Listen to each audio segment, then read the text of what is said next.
Poštovani gledaoci, dobrodošli u još jedno izdanje emisije Granice Istoka. Ja sam Harun Karčić. Predsjednik Rusije Vladimir Putin posljednjih mjeseci traži garancije NATO-a da će zaustaviti širenje i prekinuti vojnu saradnju sa Ukrajinom i Gruzijom. Moskva tvrdi da NATO opkoljava Rusiju, iako od 21 km ruske granice samo 1/6 je sa državama članicama alijanse. Ruski zvaničnici su zatražili i da se NATO povuče iz zemalja bivšeg Varšavskog pakta. Ipak, alijansa je čvrstog stava da su takvi ultimatumi neprihvatljivi, te je zauzvrat samo dodatno ojačala vojne kapacitete i borbenu spremnost u zemljama Istočne Europe. U ovom izdanju emisije analiziramo reakciju NATO saveza na krizu u Ukrajini. Razgovaramo i o ulozi koju ekonomija i energetika igraju u Ukrajini i Rusiji. Prije razgovora sa gostima pogledajmo uvodni prilog. NATO je 1949. godine osnovalo 12 država. Belgija, Kanada, Danska, Francuska, Island, Italija, Luksemburg, Nizozemska, Norveška, Portugal, Ujedinjeno kraljevstvo i Sjedinjene Američke Države. Cilj im je bio obuzdati sovjetsku ekspanziju te potaknuti političku integraciju u Europi. Danas ima 30 članica. Njegova primarna uloga je zaštita država članica političkim i vojnim sredstvima. Sve zemlje NATO-a također su članice OSCE-a. 6 država Europske unije od ukupno 27 nije dio NATO-a. Austrija, Kipar, Finska, Irska, Malta i Švedska. NATO dozvoljava članicama da konsenzusom primaju nove zemlje u članstvo. Od onih koji su se 2004. godine pridružile savezu, sve osim Slovenije bili su dio Varšavskog pakta, odbrambenog sporazuma koji je 1955. godine sklopljen između Sovjetskog saveza i okolnih država. Sjeverna Makedonija je 2020. godine postala najnovija zemlja članica Zapadnog vojnog saveza. Bosna i Hercegovina, Gruzija i Ukrajina izrazile su želju za ulazak u NATO. U članu 5 deklaracije NATO-a navodi se kako je zajednička odbrana jedan od stupova saveza, odnosno da je svaki napad na bilo koju članicu napad na sve njih. Prva vojna operacija NATO snaga dogodila se u periodu od 1992. do 1995. godine tokom rata u Bosni i Hercegovini, a cilj je bio osiguranje pomorske i zračne blokade. NATO je 1999. godine pokrenuo novu akciju, ovaj put kako bi natjerao predsjednika Srbije Slobodana Miloševića da povuče snage sa Kosova. Nakon napada 11. septembra 2001. godine NATO se pozvao na član 5 te se pridružio snagama SAD-a i Ujedinjenog kraljevstva u borbi protiv Talibana u Afganistanu. Tokom 20 godina više od 50 članica i partnerskih zemalja slalo je snage u tu državu. Najveći broj vojnika NATO-a u Afganistanu bio je 2011. godine gotovo 140.000. SAD je član koji najviše troši na vojsku. Taj iznos je prema Institutu za istraživanje mira iz Štokholma u 2020. godini iznosio 778 milijardi dolara ili 3,7% BDP-a. Na drugom mjestu je Ujedinjeno kraljevstvo sa 59 milijarde dolara ili 2,2% BDP-a. Sa druge strane, Island, iako član saveza, nema vojsku, pa je njihova potrošnja $0. Planirani budžet NATO saveza za 2022. godinu je 1,77 milijardi dolara. Idemo sada do Berlina gdje se nalazi Sergej Sumleni, stručnjak za istočnu Europu. Sergej, hello and welcome to the Al Jazeera channel, and thank you so much for taking the time to speak to us. Now, as I understand, you recently returned from Ukraine. Could you tell us what were your impressions visiting Kiev, talking to people? I mean, how tense is the situation at this moment? Hello, and thank you for having invited me today. Yes, when one goes through the streets in Kiev or in Lviv, one doesn't realize that the country is on the edge of a full-scale war. Like there are no army in the streets, like restaurants, cafes, shops are open, people are doing their business. And that is understandable because Ukrainians used to live in this state of war. They live since 8 years in a state of war. And all these military things, they could be seen only in the first like 2-3 years, and then like the life in the capital and other bigger cities went back to normality.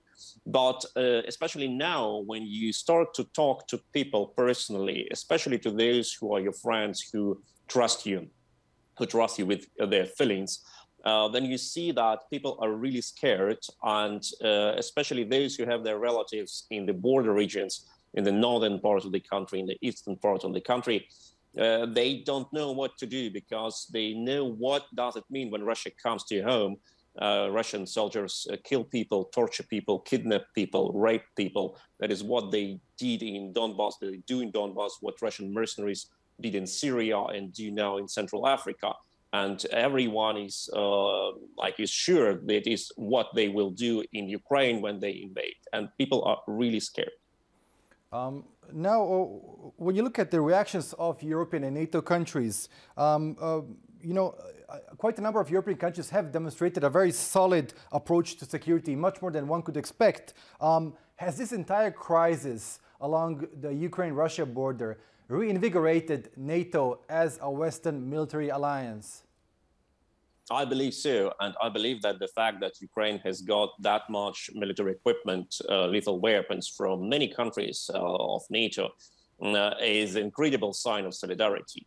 Like, if we exclude strange positions of Germany and France and look on the solidarity starting from the US to Turkey via Baltic countries, Poland, Denmark, Sweden, other countries, it is an incredible sign of solidarity, and it is exactly what makes the war less possible now, because even Putin understands that Ukraine is now in better shape than 1 month ago, and that Western countries are ready to fight for it. If you look at the polls in Western countries, you see up to 60% of Europeans believe, in average, believe that NATO and the EU should fight for Ukraine if Ukraine will face full-scale invasion from Russia. That is the level of solidarity against Moscow imperial ambitions the world hasn't seen since the Crimean War in the mid of 19th century. And that is unbelievable. That is very good. Right. When you look at satellite images of Russian troops along Ukraine's borders, in Crimea, in Belarus, how close to war, how close to attacking and further invading Ukraine is Russia at this moment? I would say we are more close to the war and to invasion than ever before. One doesn't bring 120,000 troops to the border just to have a picnic on the border. We know that Putin has gathered also the reserve troops, like older people, like 40, 50 years old. They are also conscripted now to army. Putin has brought his interior army units, so-called Rosgvardia, that is interior army, which is actually used to oppress, to suppress uprisings, to crack down on protests, with all the equipment, barbed wire, armored personnel carriers, etc., to the border. And now Russia has closed completely areas of Black Sea and the Sea of Azov, practically imposing a naval blockade on all Ukrainian naval ports or seaports for the whole week, and brought additional naval vessels to the Black Sea. So now Ukraine is completely encircled by Russian army and navy from all the sides except the West. And that is a very bad sign, because, as I said before, no one brings that much of army with that much of costs only to demonstrate his or her muscles. Now, how do you explain the very proactive and determined reaction of countries such as Poland, Lithuania, Estonia, and Latvia? Have these countries, having been earlier part of the USSR or under Soviet dominance through the Warsaw Pact, have they been able to forecast Moscow's belligerent behavior? I think the expertise of by these countries, by Baltic countries, by Poland, by Ukraine as well, is very important here, because many Western experts, Western countries, they didn't want to believe that Russia is that aggressive. Like, no one believed that Russia would attack Ukraine in 2014. But in Ukrainian media, if you look on the Ukrainian media in 2008, as Russia has attacked Georgia, there were title pages of Ukrainian magazines with the slogans, "Ukraine will be the next." Ukrainians knew that they will be attacked, and Poles knew that Ukraine will be attacked, and Baltic countries know that that is what Russia does. when they get power, when they get a better economic situation, they start to expand.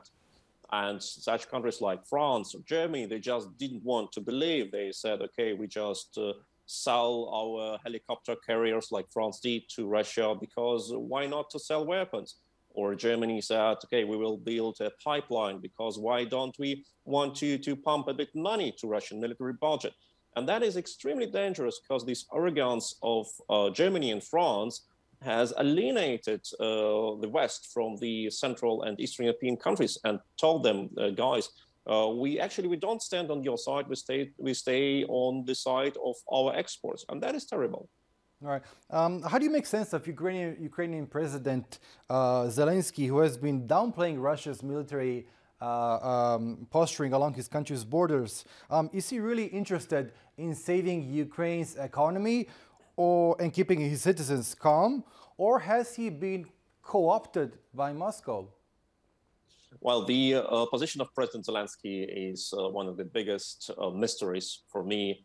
I personally believe that he didn't want to compromise his promise during the presidential campaign, because 2 years ago he said very clear amid his presidential campaign that the war with Russia goes on only because the incumbent Poroshenko wants it, because Poroshenko is so bad, so corrupt, he just wants to earn money on the war. And now clean President Zelensky comes and he will end the war immediately and very fast. And now, 2 years after Zelensky's reign, we see that the Russian build-up on Ukrainian border is bigger than ever before. And what can he say now? That, okay, I have lied here 2 years ago, or I am incapable to end the war, or I just jeopardize Ukraine's defense by underfinancing of army. That is what he did. So I think that his actions are very short-term. They are very focused on his core electors, like people who don't care about foreign policy or security, who just want to see his comedy show.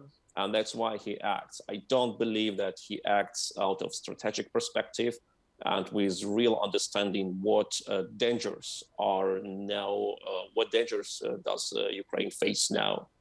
Right, and very briefly, you earlier touched upon Germany's and France's position. Why are both Berlin and Paris playing a balancing act, walking the tightrope when it comes to Ukraine and Russia? I mean, is it only about economics and energy politics, or is there a deeper geopolitical game that we are not really aware of? Well, I cannot judge about the foreign policy of President Macron because I'm not an expert in France foreign policy. I just can imagine that he has strong economic ties with Moscow. And regarding Germany, we have the Chancellor Scholz, who is from the Social Democrat Party, and who loves to stay in good contact, in good relations with Russia, because Social Democrats are traditionally very strong pro-Russia. Think about Gerhard Schröder and others. And now he tries to intervene the domain of foreign ministry of the Green Minister, Annalena Baerbock. And Social Democrats want to overtake the Russian policy from the hands of Annalena Baerbock, which is, I think, a very dangerous sign of violating the independency of the ministry. Right. But the Greens have a completely different approach towards Moscow, as we have seen over the last weeks. Yes, because like even Germany, even Social Democrats around Germany cannot just take for granted the Western solidarity and put Western solidarity into risk. German media wrote last week very harsh articles about how Germans special politics towards Russia against interests of the West, the EU and NATO, violates German security and puts Germany aside. Germany acted like a sleepwalker, violating the common security. And I think that this criticism also from the experts in Berlin, because experts understood very good how much is the danger now. And I think that this criticism has impacted on the foreign policy. Now we see German Foreign Minister Annalena Baerbock has visited frontline in Ukraine 2 days ago. She personally saw the damages, the destruction. I think that is a very good experience she has brought with her, knowing what does it what does it mean when Russian army comes to your place? Right. Mr. Sergei Sumleni, it was a pleasure speaking to you. Thank you so much for your time once again. Thank you. Thank you very much. Rusija i Ukrajina su donedavno imale veoma razvijenu ekonomsku i energetsku saradnju, zapravo sve do 2014. godine. Zbog novih plinovoda koji direktno idu prema Njemačkoj, Ukrajina je zaobiđena. Više detalja u nastavku.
Idemo sada do New Yorka gdje se nalazi Olga Lautman, analitičarka iz Centra za analizu europske politike. Olga, hello and welcome to the Al Jazeera channel. Thank you so much for taking the time to speak to us. Now, as we speak, Russia has amassed more than 130,000 soldiers along Ukraine's borders. Just how close are we to witnessing an all-out Russian offensive against Ukraine?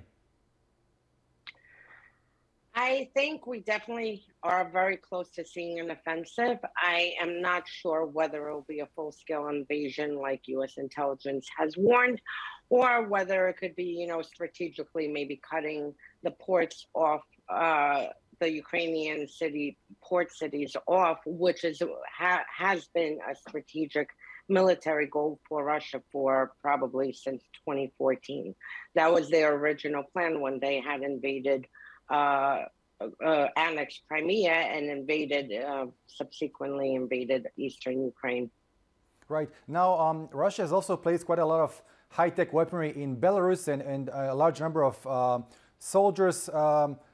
Today, General Gerasimov has headed towards Belarus to keep an eye on the ongoing war games between the Russian and Belarusian armies. Recently, in one of your articles, you argued that Belarus has become Russia's new and loyal protectorate.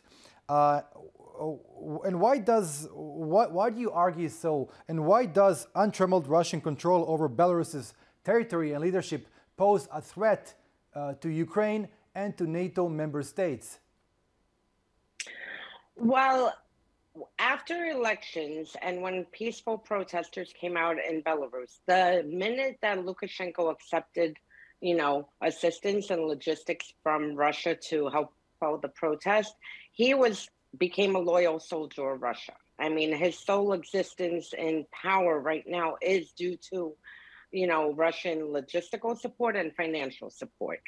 And for Russia, in the process, they basically expanded territory, they expanded a military, and they now moved up closer to European, EU countries and NATO countries, which poses a grave danger to both Lithuania, to Poland, the Baltics, and just Europe in general. And we already saw that, Russia has been using Belarus even to conduct hybrid warfare, like the cyber attacks that we saw in Ukraine last month. Right. Does Moscow see Belarus as a buffer zone between them and NATO? I think Russia actually sees it as their territory. Look, we're seeing this build up around Ukraine and we focus so much on Ukraine, but Putin for decades has said that he, the biggest catastrophe is the dissolution of the Soviet Union. And he is getting older and he wants to leave a legacy behind. And there's no greater legacy for him than reinstating some of the Soviet territorial loss. So he's already had Belarus. Through Lukashenko, we could kind of get a good read of the propaganda coming out where Lukashenko is, vowing to reunite Russia with Ukraine, with Belarus, with Kazakhstan, and all the other Slav countries, and make it, a union state, one big union state. So, I mean, this is Putin's goal. It's something that they have had, in mind. And even with the NATO negotiations, you saw Russia came in with non-starter demands. They didn't come in to negotiate. They came in to exploit weaknesses and to, buy time to build up their logistical logistics on the border of Ukraine. Now, Olga, Russian-backed forces controlled Donetsk and Luhansk since 2014. Could you explain to our viewers Moscow's logic behind not wanting to immediately recognize or even annex these territories? I mean, if state expansion is the goal, why not annex Donetsk and Luhansk the way they annexed Crimea? Because for them, it serves as a greater purpose, again, for their hybrid warfare tactics to keep this frozen conflict in Eastern Europe, in Eastern Ukraine, than to fully annex it. And then, they are responsible here. They at least get to sit at the table with Minsk agreements and have continuous negotiations, while at the same time seeking to destabilize Ukraine from within. Right. But do you think Russia still has long-term goals of capturing more territory, perhaps the cities of Mariupol, Berdyansk, and Melitopol, and creating a land corridor that would connect mainland Russia to Crimea?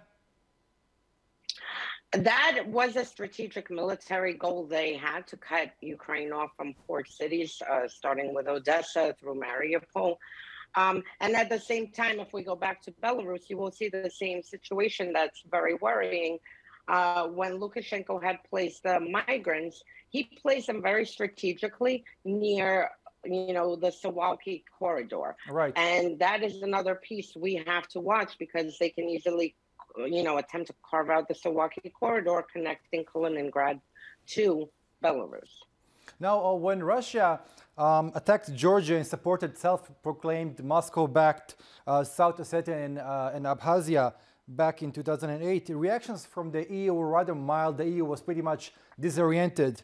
Then the situation gained a bit more prominence in 2014 with the annexation of Crimea. However, today is a completely different story. The Ukraine crisis seems to have reinvigorated and revitalized NATO and a common sense of solidarity among EU states. How do you make sense of this at this moment?